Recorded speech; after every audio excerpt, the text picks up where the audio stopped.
আল্লাহ তাআলা বলবে শুধু তুই দেখবি, তুই খেতে পারবি না। এই জন্য হযরত ওমর ইবনে আব্দুল আজিজ রাহমাতুল্লাহি আলাইহি বলেছেন, কোন মানুষের ভেতর যখন কোনো দম্ভ কাজ করে, অহংকার কাজ করে, সে যেন তাড়াতাড়ি কবরস্থানে চলে যায়। আওয়াজ দিয়ে বলবেন কোথায় যায়? কবরস্থানে যায়। কারণ মানুষ যখন কবরে যায়, সে প্রথমে গিয়ে সালাম দেন, আসসালামু আলাইকুম ইয়া আহলাল কুবুর, ওহে কবরবাসী, তোমাদের জন্য শান্তি কামনা করলাম, নিরাপত্তার ঘোষণা করলাম। মিনাল মুমিনিনা ওয়াল মুমিনাত ওয়াল মুসলিমিনা ওয়াল মুসলিমাত আনতুম লানা সালাফুন ওয়া নাহনু লাকুম তাবাউন ওয়া ইন্না ইনশাআল্লাহু বিকুম লাহিকুন। তোমরা আমাদের আগে চলে গিয়েছো, আমরা তোমাদের ইমিডিয়েট পরে আসছি। তবে এটা আমি বিশ্বাস করি, মা তুমি চলে গিয়েছো, বাবা তুমি চলে গিয়েছো, তোমার সাথে I will meet immediate time with you, তোমার সাথে খুব কম সময়ে সাক্ষাৎ হবে।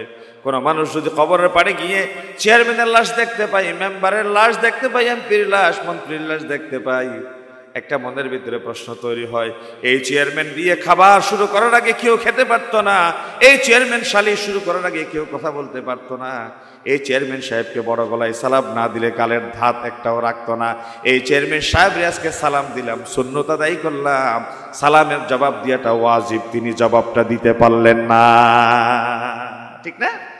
অনেক অহংকারী মানুষ আমরা দেখেছি, সালামের আওয়াজটা একটু ছোট হয়েছে, তিনি তার অহংকার করে, দাম্ভিকতা প্রদর্শন করে ছোট করলেন, তাচ্ছিল্য করলেন, অপমান করলেন। অথচ সালাম দিয়ে সুন্নাত, সালাম দিয়ে কি জবাব দিয়া ওয়াজিব। সালাম যদি কেউ নাও দেয় গুনাহ হবে না, একটা ইসলামের আদব রক্ষা করলো না। কিন্তু সালাম দেওয়ার পরে যদি কেউ ইচ্ছে করে জবাব না দেয়, তাহলে ওয়াজিব তরকের দিয়ে তিনি গুনাহগার হবেন। কারণ নামাজের ভেতরে সূরা ফাতিহা পড়া কি ওয়াজিব? বলেন না, সূরা ফাতিহা পড়া কি? কিরাত পড়া ফরজ। বলেন কি কিরাত পড়া ফরজ। ওয়া নাশহাদু আল্লা ইলাহা ইল্লাল্লাহু ওয়াহদাহু লা শারীকা লাহু ওয়া নাশহাদু আন্না সাইয়্যিদানা ওয়া হাবিবানা ওয়া মাওলানা মুহাম্মাদান আবদুল্লাহি ওয়া রাসূলুহু الذي أرسله بالحق بشيرا ونذيرا وداعيا إلى الله بإذنه وسراجا وقمرا منيرا. أما بعد فقد قال الله تعالى في كلامه المجيد وبرهانه التوحيد: أعوذ بالله من الشيطان الرجيم. بسم الله الرحمن الرحيم. واتقوا يوما ترجعون فيه إلى الله ثم توفى كل نفس ما كسبت وهم لا يظلمون. صدق الله العظيم وصدق رسوله النبي الحبيب الكريم، ونحن على ذلك من الشاهدين والشاكرين، والحمد لله رب العالمين. إن الله وملائكته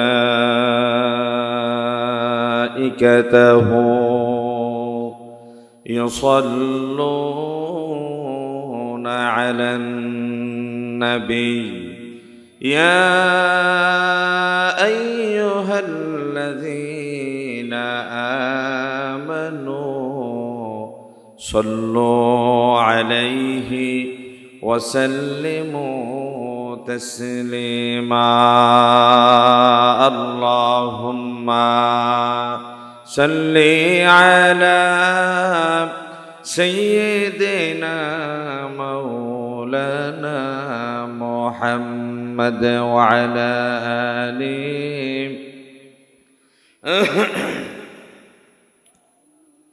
প্রাণ খুলে আওয়াজ ছেড়ে দিয়ে পড়ি আল্লাহুম্মা সাল্লি আলা সাইয়্যিদিনা মাওলানা মুহাম্মদ ওয়া আলা আলি সাইয়্যিদিনা মুহাম্মাদুন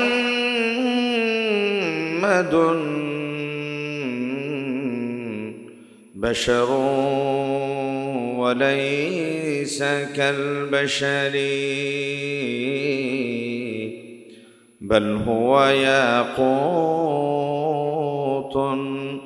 والناس كالحجر اللهم صل على سيدنا مولانا محمد وعلى آل سيدنا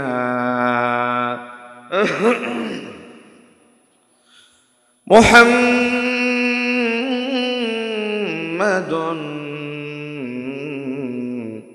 سيد الكونين والثقلين والفريقين من عرب ومن عجم اللهم صل على سيدنا مولانا محمد وعلى آله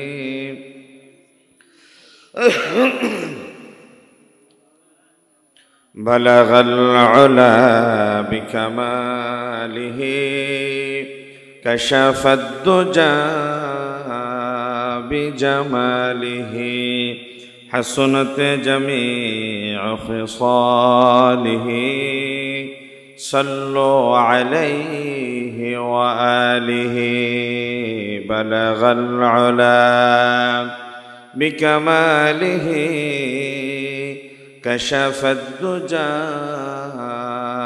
بجماله حسنت جميع خصاله صلوا عليهم قدموں میں مصطفیٰ کے میرا مزار ہوتا وہ خاک پاک ہوتی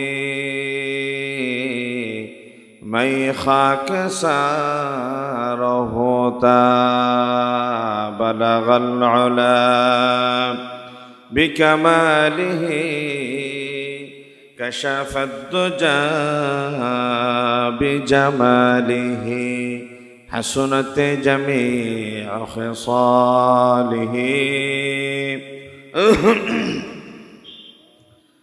বাবুল ইসলাম চট্টগ্রামের সাতক্ষীরা উপজেলার খরিয়ানগর বাহাদুরপাড়া শাহী জামে মসজিদ ও রেনেসা ইয়ং স্টার ক্লাবের উদ্যোগে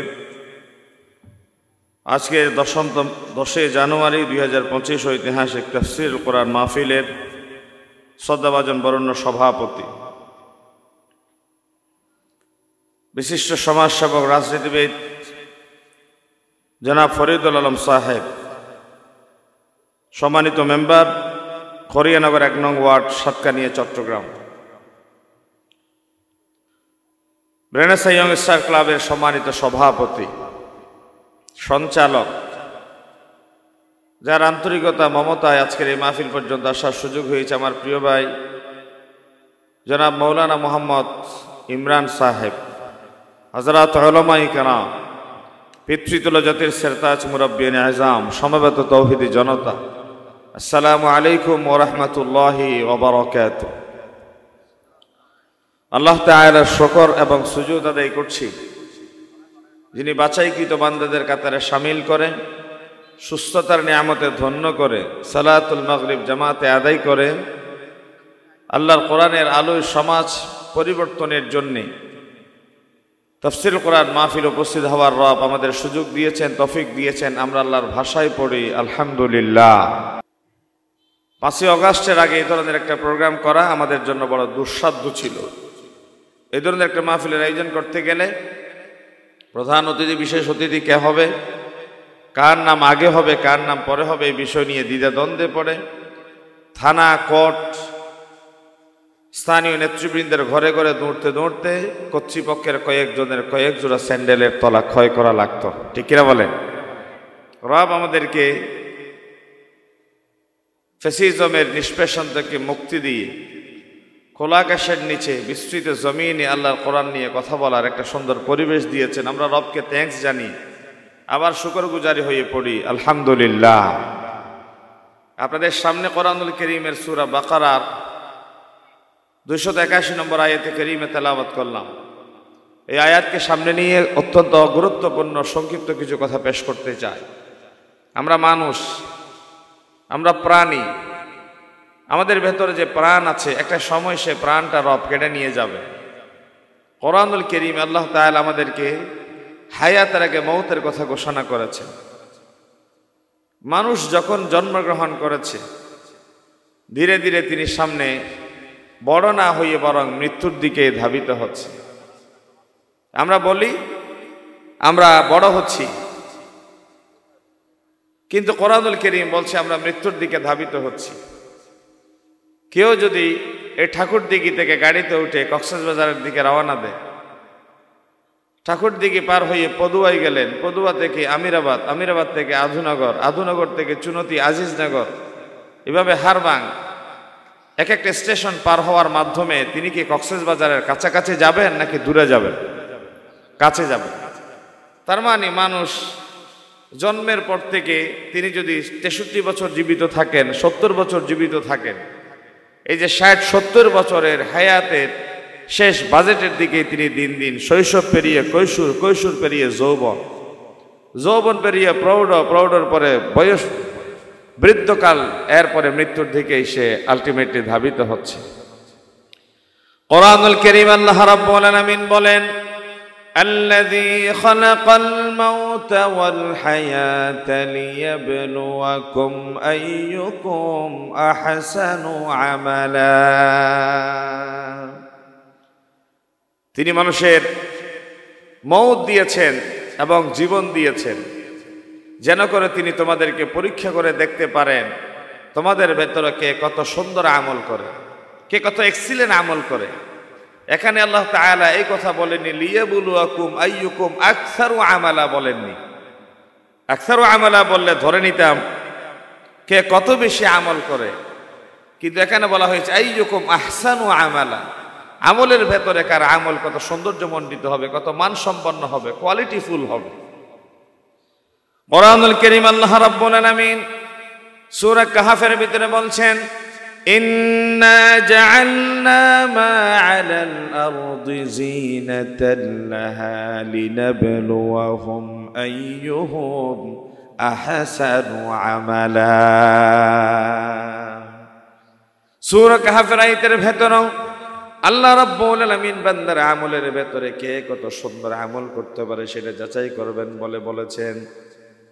বিশ্বনবী মুহাম্মদ রাসূলুল্লাহ সাল্লাল্লাহু আলাইহি ওয়াসাল্লামকে কেবল জমিনে জিবরিল আমিনকে পাঠিয়ে দিয়ে তিনি জীবন এবং মওতের ব্যাপারে অপশন দিয়েছিলেন। পৃথিবীতে যত প্রাণী আছে তামাম কায়নাতের সকল প্রাণীর কাছে সময় যখন ফুরিয়ে আসবে মালাকুল মওত এসে জানটা কবজ করে নিয়ে যাবে। মালাকুল মওত এসে জান কবজ করে নিয়ে গেল। কেউ বলে আমার বাবা টাইফয়েডে মারা গিয়েছে, কেউ বলে ম্যালেরিয়ায় মারা গিয়েছে, কেউ বলে যক্ষ্মায় মারা গিয়েছে, কেউ বলে আমার বাবা বার্ধক্যজনিত কারণে মারা গিয়েছে, স্ট্রোক করেছে, ডায়াবেটিস, প্রেশার বেড়ে গিয়ে মারা গিয়েছে। কিন্তু মালাকুল মওত বলেন না না না, ডায়াবেটিস, প্রেশার, হার্ট স্ট্রোক করেছেন, প্যারালাইজড হয়েছে, সেটা দুনিয়ার একটা রিজন মাত্র। হায়াতের বাজেট যেখানে এসে সেখানে মালাকুল মওতের সাক্ষাৎ, ঠিক না?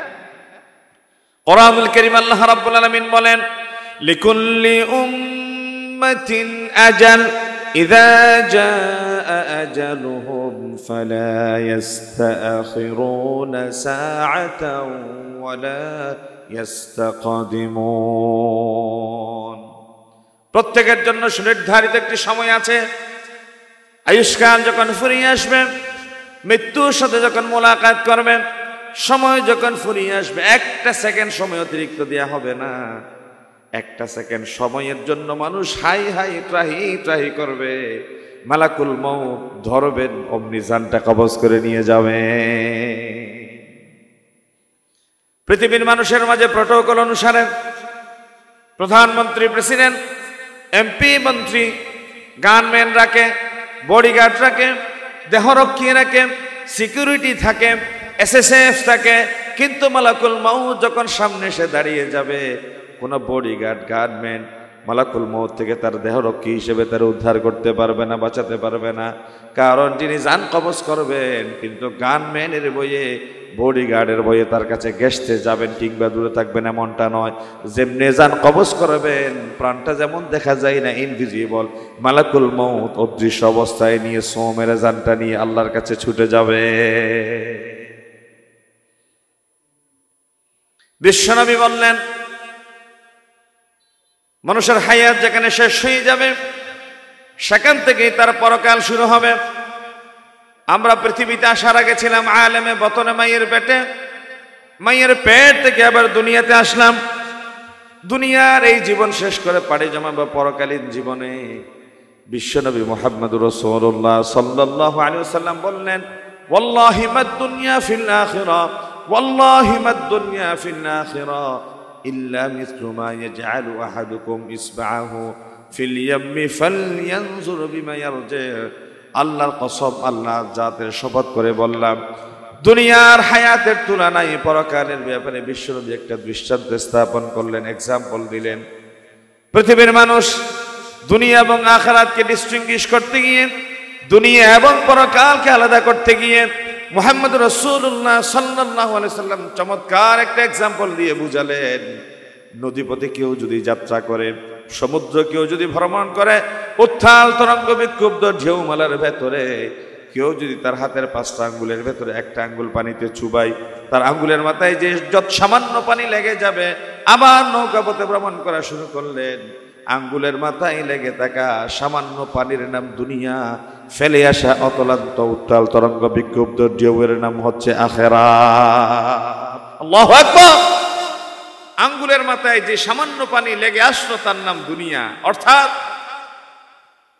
আমি বলি, একটি মশা জীবনে বেঁচে থাকে 2.5 দিন। একটু আমার সাথে কথা বলবেন, মশা বেঁচে থাকে কয়দিন? 2.5 দিন। কিন্তু মশার দৃষ্টিতে তার হায়াত হচ্ছে 2,500 বছর। একটি মশা বেঁচে থাকে 2,500 বছর। মশা যদি একদিনে কেউ মেরে ফেলে, সে বলে আমি 1000 বছর হায়াত পেলাম। মশা যদি 2 দিন হায়াত পেয়ে মারা যায়, সে বলে আমি 2000 বছর হায়াত পেলাম। মশা যদি বরাবরই বেঁচে যায়, তখন সে বলে আমি বার্ধক্যে উপনীত হই 2,500 বছর হায়াত পেয়ে বরাবর কবরে গেলাম বা আমি মারা গেলাম। কেমনে? আমরা বলি 7 দিনে 1 সপ্তাহ, আমরা বলি 30 দিনে 1 মাস, আমরা বলি 15 দিনে 1 পক্ষ, আমরা বলি 12 মাসে 1টি বছর, আমরা বলি 12 বছরে 1টি যোগ। এই যে 7 দিনে 1 সপ্তাহ, 15 দিনে 1টা পক্ষ, 30 দিনে 1টি মাস, 12 বছরে 1টা যোগ। এই যে মশার দৃষ্টিতে হবে এক একটা সেকেন্ড এক একটা দিন, এক একটা সেকেন্ড এক একটা দিন। এক একটা সেকেন্ড যদি এক একটা দিন হয়, তাহলে 60 সেকেন্ডে 1 মিনিট, তাহলে 60 সেকেন্ড মানে সে হায়াত পেল 60 বছর। 60 মিনিট একটা হায়াত। এইভাবে 24 ঘন্টা, 48 ঘন্টা, 72 ঘন্টা তার কাছে আনকাউন্টেবল একটা হায়াত। দৃষ্টিতে একটা হায়াত কেবল 2.5 দিন, আর মশার দৃষ্টিতে হায়াত 2,500 বছর। যেমনি কিয়ামতের ময়দানে বিনা বিচারে 50,000 বছর মানুষ দাঁড়িয়ে থাকবে, দুনিয়ার হায়াতের তুলনায় 50,000 বছর চিন্তা করতে পারবেন। কেমনে হবে? এই যে আমাদের দুনিয়ার হায়াত ডাউন টু ডাস, বুকরাতাও ওয়া আশিয়া, সকাল সন্ধ্যা চোখের পলক ফেলার আগে শেষ হয়ে যাবে। এই হায়াতকে যদি 1000 বছর জমা করা হয়, পরকালের 1 ঘন্টার সমানও হবে। এই জন্য বিশ্বনবী বললেন, আল্লাহর কসম করে বললাম, উত্থাল তরঙ্গ বিক্ষুব্ধ ঢেউমালায় পানির ভেতরে একটা আঙ্গুল দিয়ে উঠানোর পরে আঙ্গুলের মাথায় যেই সামান্য পরিমাণ পানি লেগে থাকে, সেই লেগে থাকা পানির নাম হচ্ছে দুনিয়া, ফেলে আসা পানির নাম হচ্ছে আখিরাত। হযরত উসমান রাদিয়াল্লাহু তাআলা আনহু বলছেন, ইন্নাল কবর আউয়ালু মানজিলিম মিন মানাজিলিল আখিরাহ, কবর হচ্ছে পরকালের প্রথম স্টেশন। ফাইন নাজা মিনহু ফামা বা'দাহু আইসারু মিন, কবর নামক স্টেশনে যদি কেউ মুক্তি পেয়ে যায়, পার পেয়ে যায়, পরবর্তী সকল স্টেশন পার হওয়া তার জন্য সহজ হয়ে যাবে। ওয়া ইল্লাম ইয়ানজু মিনহু ফামা বা'দাহু আশাদ্দু মিন, কবর নামক স্টেশনে যদি কেউ ঠেকে যায়, থেমে যায়, পরবর্তী সকল স্টেশন তার জন্য উদ্ধার পাওয়া মহা কঠিন হয়ে যাবে। হযরত ওসমান তিনি কেমন মানুষ ছিলেন? তিনি নবী করিম সাল্লাল্লাহু আলাইহি ওয়াসাল্লামের 2 মেয়ে বিয়ে করেছেন। একটা মেয়ের ইন্তেকালের পরে আরেক মেয়ে রাসূলুল্লাহ তার হাতে তুলে দিয়েছেন এবং এই কথাও বলেছেন, ওসমান আমার ঘরে যদি তৃতীয় কোনো মেয়ে থাকতো সেটাও তোমাকে দিতাম। ওসমান এত লাজুক মানুষ ছিলেন, ওসমানের লজ্জায় স্বয়ং আল্লাহ পর্যন্ত লজ্জা পেতেন। সুবহানাল্লাহ বলেন। তিনি কবরের পাশ দিয়ে হেঁটে যাওয়ার সময় প্রচন্ড রকমের কান্নাকাটি করতেন, কারণ আমি জানি না কবর আমার সাথে কি আচরণ করবে। এই দুনিয়ার হায়াত মৃত্যুর মাধ্যমে শেষ হয়ে যায়। মানুষ যখন মারা যায়, সাপোজ এই কোরিয়ানগর এই মাহফিলের এই ময়দানে জানাজার নামাজের ব্যবস্থা করা হবে, এই এলাকার সবচেয়ে বড় প্রতাপশালী চেয়ারম্যান বা মেম্বার বা দায়িত্বশীল যে কেউ মারা গেল, জানাজা হবে সকাল 10টায়। মসজিদের মাইকে ঘোষণা করা হয়, এই এলাকার চেয়ারম্যান সাহেব আসছে নাকি লাশ আসছে? কথা বলে না, লাশ বলে না চেয়ারম্যান বলে, লাশ আসছে। অথচ নবী করিম সাল্লাল্লাহু আলাইহি ওয়াসাল্লাম বলেছেন, মান উলিদা লাহু ওয়ালাদুন ফালইউহসিন ইসমাহু, মানুষ যখন মারা যায়, মানুষ যখন ভূমিষ্ঠ হয়, তার মা বাবার উপর প্রথম দায়িত্ব এবং কর্তব্য হয়ে যায় তার জন্য একটি অর্থবোধক নাম নির্ধারণ করা। এই 7ম দিনে যে অর্থবোধক নাম নির্ধারণ করতে যায়, ছেলে হলে 2টো সমবয়সী ছাগল, মেয়ে হলে একটা ছাগল জবে করে এলাকাবাসীকে আমরা খাওয়া, একটা ভোজের আয়োজন করি। 70 বছর 60 বছর পর্যন্ত একটি সুন্দর নাম নিয়ে মানুষটা জীবনযাপন করলেন। মারা যাওয়ার 3 ঘন্টা সময় এখনো শেষ হয়নি, লাশ হয়ে গেছে, তার নামটা তার থেকে আলাদা হয়ে গেল। এই যে হাতের ঘড়ি, জামা আপনারাই আমাদেরকে খুলে দিবেন মারা যাওয়ার পরে, আমার এই সতর আপনাদের হাতে ইজ্জত বেইজ্জত। নিজের কাপড়টা নিজে খোলার আর সামর্থ্য রাখি না, রাখে না। এই জন্য কোরআনুল কারীম আল্লাহ রাব্বুল আমিন বলছেন, মান কানা ইউরিদু হারসাল আখিরাতি নাজিদ লাহু ফি হারসি ওয়া মান কানা ইউরিদু হারসাদ দুনিয়া নুতিহি মিনহা ওয়া মা লাহু ফিল আখিরাতি মিন নাসীব। যে ব্যক্তি দুনিয়ার বিনিময়ে পরকালকে পেতে চায়, আল্লাহ রাব্বুল আলামিন 30 বছর 40 50 বছরের হায়াতের মাধ্যমে পরকালকে তার জন্য সমৃদ্ধ করে দেন। আর যে ব্যক্তি কেবল দুনিয়া পেতে চায়, পুঁজিবাদী অর্থ ব্যবস্থার মাধ্যমে সুদ ভিত্তিক অর্থ ব্যবস্থার ভেতরে নিজেকে ডুবিয়ে রেখে আরো চায়, আরো খায়, নগদ যা পায় হাত পেতে নি, এই স্লোগানের ভেতর দিয়ে গরিবের পেটে লাথি মেরে তাদের হক থেকে, অধিকার থেকে তাদেরকে বঞ্চিত করলেন। আল্লাহ রাব্বুল আলামিন বলেন, ওয়া মা লাহু ফিল আখিরাতি মিন নাসীব। দুনিয়ায় তার জন্য সুসজ্জিত করে দিই এবং পরকাল বলতে আর কিছুই অবশিষ্ট থাকে না। হযরত উমর ইবনে আব্দুল আজিজ রাহমাতুল্লাহি আলাইহি বলেছেন, মাঝে মধ্যে আমাদের ভেতরে দম্ভ কাজ করে, অহংকার কাজ করে, এরোগেন্সি হয়ে উঠি আমরা। পেশি শক্তির জোর, বাহুবল, ক্ষমতা, প্রভাব, প্রতিপত্তির মোহে আটকে গিয়ে আমরা মানুষকে তুচ্ছ জ্ঞান করি। কোরআনুল কারীম আল্লাহ রাব্বুল আলামিন বলছেন, ওয়ালা তুসাইর খাদ্দাকা লিন-নাসি ওয়ালা তামশি ফিল আরদি মারাহা ইন্নাল্লাহা লা ইউহিব্বু কুল্লা মুখতালিন ফখুর। মানুষকে তুচ্ছ জ্ঞান করো না, মানুষকে অবজ্ঞা করো না, অবহেলা করো না, জমিনে দম্ভ ভরে বিচরণ করো না, কারণ আল্লাহ রাব্বুল আলামিন কোন দাম্ভিক অহংকারীকে পছন্দ করেন না। কোরআনুল কারীম আরো বলছেন ওয়াকাসিদি ফি মাশিকা ওয়াগহুদ মিন সাওতিক ইন্না আনকারাল আসওয়াতি লাসাউতুল হামির। তোমার কণ্ঠকে নম্র করো, তোমার পাকে অত্যন্ত ভদ্রতার সাথে পরিচালিত করো, কারণ সমস্ত আওয়াজের ভেতরে সবচেয়ে নিকৃষ্ট আওয়াজ হচ্ছে গাধার আওয়াজ। কিসের আওয়াজ? নিকৃষ্ট আওয়াজ কিসের? গাধার আওয়াজ। যারা কর্কশতার সাথে কথা বলে, যারা রূঢ়ভাবে কথা বলে, যারা দাম্ভিকতা নিয়ে চলাফেরা করে, আল্লাহ প্রকারান্তরে তাদেরকে গাধা বলে গালি দিয়েছে। ইকুটা কমিয়ে দেবে। আল্লাহ প্রকারান্তরে তাদেরকে গাধা বলে গালি দিয়েছে।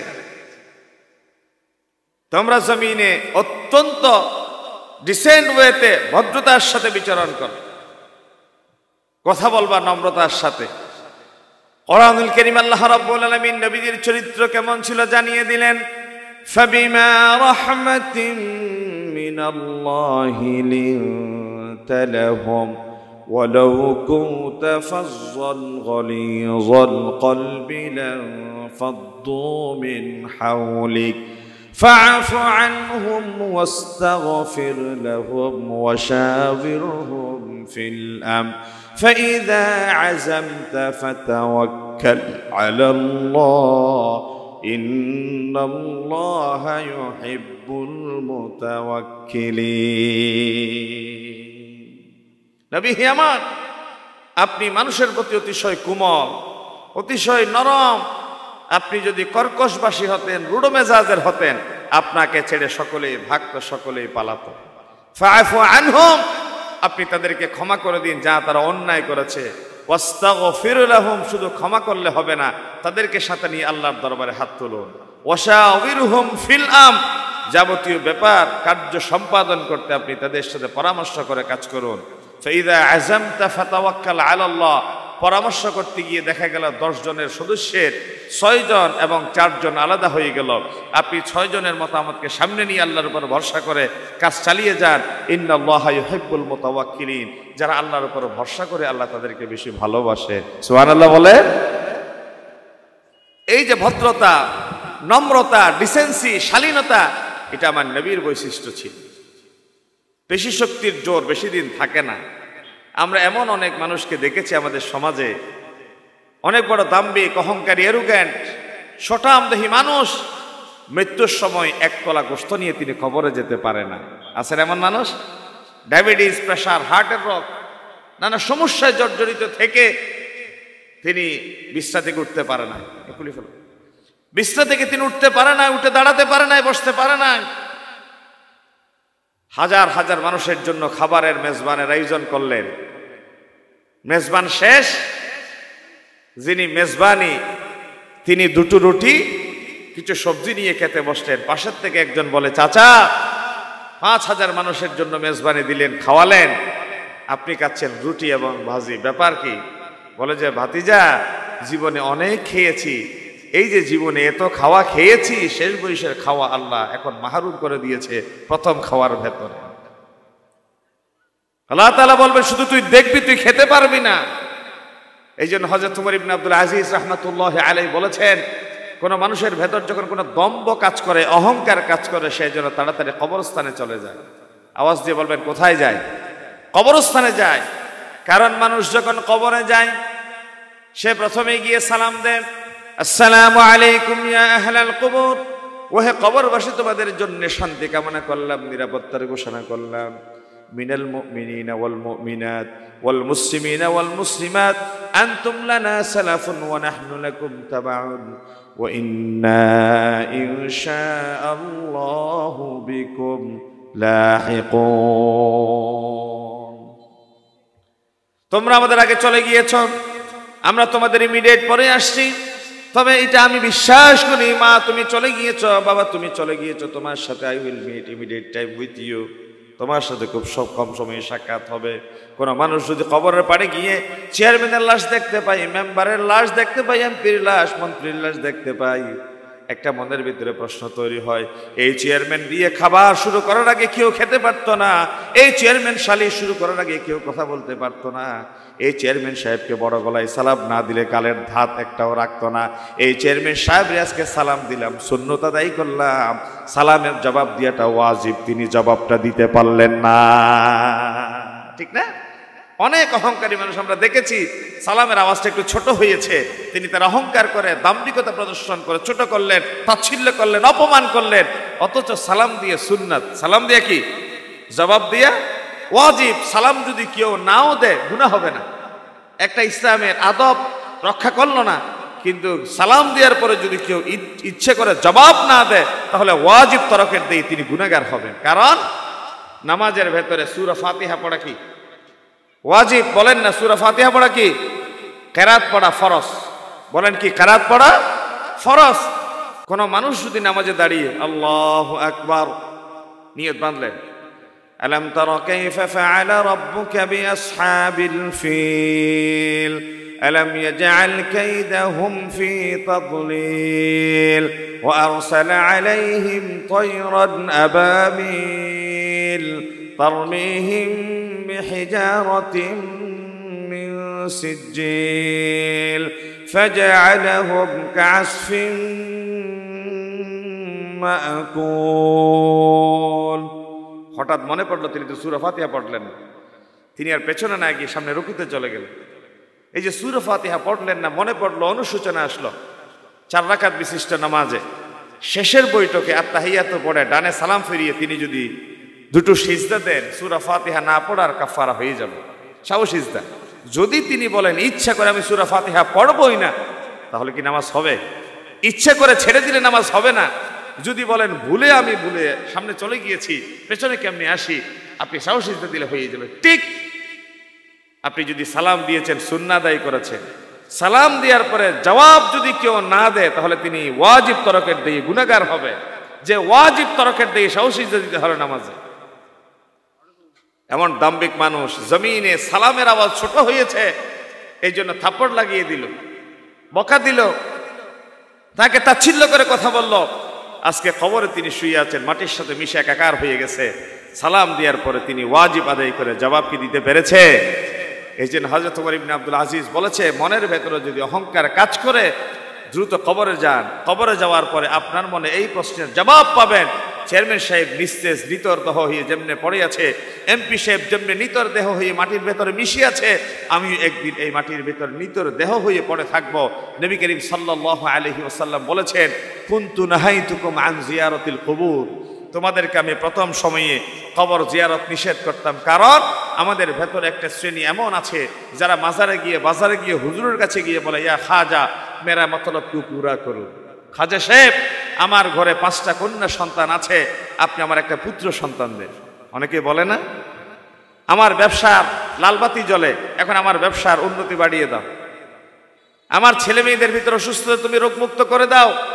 হিন্দুরা যেমনি একজনের কাছে বিদ্যার জন্য যায়, একজনের কাছে তারা সম্পদের জন্য যায়, একজনের কাছে ভাগ্যের উন্নয়নের জন্য যায়, আমাদের ভেতরেও এমন অনেক মুশরিক আছে যারা কারো কাছে জ্ঞানের জন্য যায়, কারো কাছে সম্পদের জন্য যায়, কারো কাছে প্রাচুর্যতার জন্য যায়। নবী করিম সাল্লাল্লাহু আলাইহি ওয়াসাল্লাম এমনটাই বলে দিলেন, তোমাদেরকে প্রথম কবরে যেতে নিষেধ করতাম, যেহেতু তোমরা কবরওয়ালার কাছে কিছু একটা চেয়ে বসো। তাদের ঈমান যখন পাকাপোক্ত হয়ে গেলাম, মজবুত হয়ে গেলাম, তখন বিশ্বনবী বললেন, ফাজুরুহা, এখন তোমরা বেশি বেশি কবরে যাও। কারণ ফাইন্নাহা তুজাহিদু ফিদ দুনিয়া ওয়া তুযাক্কিরুল আখিরা, কবরে যাওয়ার মাধ্যমে দুনিয়ার জুহুদ পয়দা হয়, দুনিয়া বিমুখতা তৈরি হয়, পরকালের প্রতি জবাবদিহিতার মানসিকতা সৃষ্টি হয়।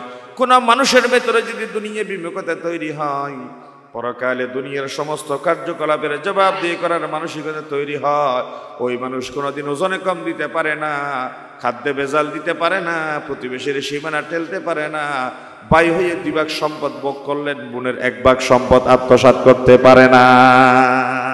ঠিক কিনা? কোরআনুল কারীম আল্লাহ রাব্বুল আমিন বললেন, فمن يعمل مثقال ذرة خيرا يره ومن يعمل مثقال ذرة شرا يره। যে ব্যক্তি যত ভালো আমল করবে সব ভালো আমল আল্লাহ তার সামনে হাজির করবে। যে যত অন্যায় কাজ করবে সমস্ত পাপের আমলনামা তার সামনে উপস্থিত আল্লাহ তাআলা করবেন এবং বলবেন ইকরা কিতাবাক, রিড ইট, তোমার আমলনামা তুমি পড়ো। কাফা বিনাফসিকাল ইয়াউমা আলাইকা হাসিবা, তোমার আমলনামা পড়ে তুমি কি ডানে যাবে না বামে যাবে তুমি নিজে আজকে জাজমেন্ট দিতে পারবা, ফয়সালা দিতে পারবা তুমি কি ডানপন্থী না বামপন্থী। তখন মানুষ আমলনামা হাতে পেয়ে এই কথা বলবে, মালি হাদাল কিতাব, এটি কেমন একটি হিসাবের খাতা, লা ইউগাদিরু সাগীরাতান ওয়ালা কাবীরাতান ইল্লা আহসাহা, যেখানে বড় থেকে বৃহত্তর, ক্ষুদ্র থেকে ক্ষুদ্রতর কোনো হিসেব বাদ পড়ে না। আল্লাহ কোথাও হেসেছিলাম, কোথায় কেঁদেছিলাম, কারে গোপনে চুকের টিপ্পনি দিয়ে ইশারা করেছিলাম, ওজন দিতে গিয়ে কাউকে পচাটা উঠিয়ে দিয়ে ভালোটা নামিয়ে নিয়েছিলাম, তোমার ফেরেশতারা কি আমাকে এইভাবে স্ক্রুটিনি করেছে? মানুষ আশ্চর্য হয়ে যাবে সেই দিন। তাহলে আমি যে কথাটা আপনাদের সামনে এতক্ষণ আলোচনা করেছি সেটি হচ্ছে, মানুষ মৃত্যুর মাধ্যমে দুনিয়ার জীবন শেষ করে পরকালের পথে পা বাড়ায়। আর পরকাল কি? নবী করিম সাল্লাল্লাহু আলাইহি ওয়াসাল্লাম বললেন, একজন মুসাফির পানিপথে যাত্রা করলেন, তিনি যদি উত্তাল তরঙ্গ বিক্ষুব্ধ পানির উপর একটা আঙ্গুল চুবায় আবার তোলে, আঙ্গুলের মাথায় লেগে থাকা পানির নাম দুনিয়া, ফেলে আসা অথই পানির নাম আখিরাত। এন্ডলেস, বিয়ন্ডলেস, বটমলেস, হিসেব করে কুল কিনারা খুঁজে পাওয়া যাবে না, তার নাম পরকাল, হিয়ার আফটার। এই যে মানুষ মৃত্যুর মাধ্যমে দুনিয়ার সফর শেষ করে, আমি আমার আজকে শুধু এই বিষয়ের উপরে কথা বলছি যেন করে আমরা আমাদের একটা ফিলিংস, আমাদের অনুভূতি মৃত্যু কেন্দ্রিক তৈরি করতে পারি। এই জন্য চেষ্টা করছি আমি আপনাদেরকে বিষয়ের উপর কিছু তাগাদা দেওয়ার জন্য। আমরা কেউ যদি কোনো সফরে যাই, তখন মাঝে মধ্যে আমরা আমাদের ব্যাগ লাগেজ গোছাতে গিয়ে নিই একটা ব্রাশ, ফেস্ট, দুটো লুঙ্গি, একটা গামছা, একটা গেঞ্জি, দুটো পাঞ্জাবি বা দুটো শার্ট বা আমাদের প্রয়োজনীয় জিনিসপত্র আমরা লাগেজের ভিতরে, ব্যাগের ভিতরে ঢুকিয়ে নিই না? নিই। আমাদের বউ বাচ্চারা আমাদের ব্যাপক প্রস্তুতি দেখে জিজ্ঞাসা করে, তুমি কি আমাদের ঘর থেকে আজীবনের জন্য চলে যাচ্ছ? ঘরে কি কখনো আসবা না? বলে আসবো তো, আমি তো যাচ্ছি কেবল 3 দিনের জন্য। বলে যে তোমার প্রিপারেশন দেখেই মনে হচ্ছে তুমি ঘরে আর ফিরবে না, তুমি ব্যাগে যাচ্ছ আমাদেরকে ছেড়ে। কেন? বলে যে তুমি যাচ্ছ 3 দিনের জন্য। কয়টা লুঙ্গি লাগে, কয়টা গামছা লাগে, কয়দিনের প্রস্তুতি লাগে? যাচ্ছি 3 দিনের জন্য, 1 মাসের প্রস্তুতি নিয়ে যাচ্ছি, পকেট ভর্তি টাকা, সাথে কার্ড আছে, বিকাশে টাকা আছে, এমকেশে টাকা আছে, যাবতীয় প্রস্তুতি নিয়ে কেবল 3 দিনের জন্য ঘরকে টাটা বাই বাই দিয়ে গেলাম। এই মানুষটা 3 দিন পরে আবার ঘরে ফিরে আসবে, সেটা তার ভাবনায় আছে, চিন্তায় আছে। আমাদের মসজিদের বারান্দায় একটা খাটিয়া পড়ে আছে, সেই খাটিয়া নামক বাহনটা দিয়ে যেই প্যাসেঞ্জার একবারে কবরে যায়, ওই প্যাসেঞ্জারকে কোনোদিন এই খাটিয়া নামক বাহনটা তার ঘরে ফেরাতে জানে না, ঠিক না? খাটিয়া নামক বাহন প্যাসেঞ্জার ঘর থেকে বের করে একবারে নিয়ে যায়, তারা কি আবার ফিরিয়ে আনে? যেই ঘরে প্যাসেঞ্জারকে ঢুকিয়ে দেয়, বের হয়ে আসবে এই জন্যে